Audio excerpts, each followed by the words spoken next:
बटोगे तो कटो के बाद आ गया है सियासत के अखाड़े में एक और नया नारा, जिसका नाम है एक रहोगे तो सेफ रहोगे। नमस्कार, लिबरल टीवी देख रहे हैं आप। मैं हूं आर मोहन तिवारी और आज प्रधानमंत्री नरेंद्र मोदी ने महाराष्ट्र विधानसभा चुनाव के लिए अपना चुनावी प्रचार प्रसार का बिगुल फूंक दिया है। उन्होंने धुले से अपनी आज पहली जनसभा की शुरुआत की और इस जनसभा में ही प्रधानमंत्री नरेंद्र मोदी ने भी साफ कर दिया है कि महाराष्ट्र विधानसभा में वे किन मुद्दों पर विपक्ष के खिलाफ यानी कि विरोधी पार्टियों के खिलाफ हमले करेंगे।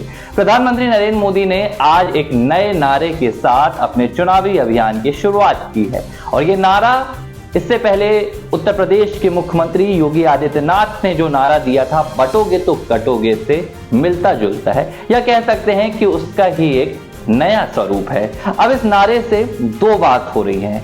एक बात तो यह है कि प्रधानमंत्री नरेंद्र मोदी योगी आदित्यनाथ की कैंपेन को आगे बढ़ा रहे हैं, यानी कि योगी आदित्यनाथ की रणनीति को जो उन्होंने यूपी में दी, जो उन्होंने इससे पहले हरियाणा में दी, अब वो महाराष्ट्र में भी पहुंचा रहे हैं। और देखते देखते हो सकता है कि योगी आदित्यनाथ का ये कैंपेन या ये नारा पूरे भारत में भारतीय जनता पार्टी के लिए सबसे बड़ा हथियार हो सकता है। प्रधानमंत्री नरेंद्र मोदी ने भी आज धुले में यही किया। उन्होंने कहा कि कांग्रेस पार्टी जातियों के नाम पर देश को बांटने का, देश को तोड़ने का खतरनाक खेल खेल रही है। ऐसे में हमें जरूरत है कि हम एक रहेंगे तो सेफ रहेंगे। हालांकि ये नारा प्रधानमंत्री नरेंद्र मोदी ने पहली बार नहीं दिया है। इससे पहले यही नारा महाराष्ट्र में उत्तर प्रदेश के मुख्यमंत्री योगी आदित्यनाथ ने भी दिया था। उन्होंने बीते दिन ही कहा था कि एक रहेंगे तो नेक रहेंगे और सेफ रहेंगे।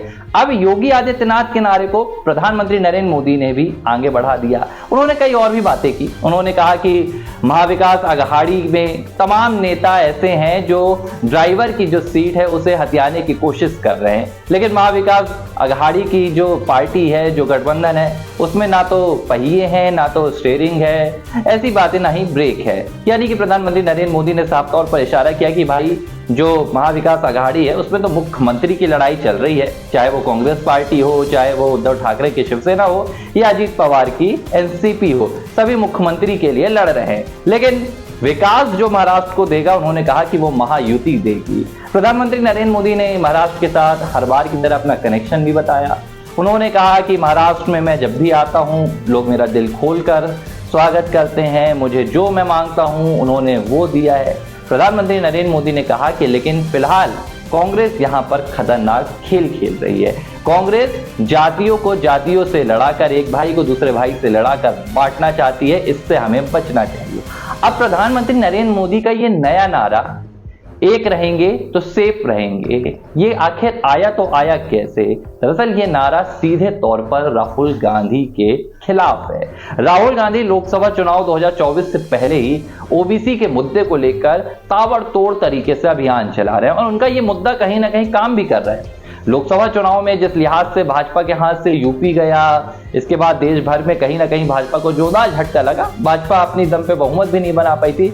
इसके पीछे बताया जाता है कि राहुल गांधी का ओबीसी वाला जो मुद्दा है, चाहे वो जातिगत जनगणना की मांग हो या ओबीसी के वर्ग की देश के अलग अलग हिस्सों में साझेदारी हो, इस मुद्दे ने कहीं ना कहीं भाजपा को जोरदार तरीके से नुकसान पहुंचाया है। और जो भारतीय जनता पार्टी का हिंदुत्व का फैक्टर था, भाजपा जो हिंदुत्व के मुद्दे को लेकर आगे बढ़ती थी, यूपी में उसको वहां पर मात मिल गई। अब यही वजह है कि चाहे वो योगी आदित्यनाथ हो या प्रधानमंत्री नरेंद्र मोदी हो, जातियों को जोड़ने की बात कह रहे हैं। यह अलग मसला है कि राहुल गांधी की जाति पर सबसे ज्यादा विवाद भारतीय जनता पार्टी मचाती रही है, लेकिन अब भाजपा कह रही है कि जातियों पर नहीं लड़ना है, कांग्रेस पार्टी जातियों पर लड़ा रही है। खैर, ये तो चुनावी बातें हैं। हर बार चुनाव की जो रणनीति बनती है उस लिहाज से बात की जाती है। लेकिन अगर देखा जाए कि प्रधानमंत्री नरेंद्र मोदी का ये नारा आया कैसे, भाजपा का ये अभियान शुरू कैसे हुआ, तो ये सीधे तौर पर राहुल गांधी की काट है जो फिलहाल भारतीय जनता पार्टी इस्तेमाल कर रही है।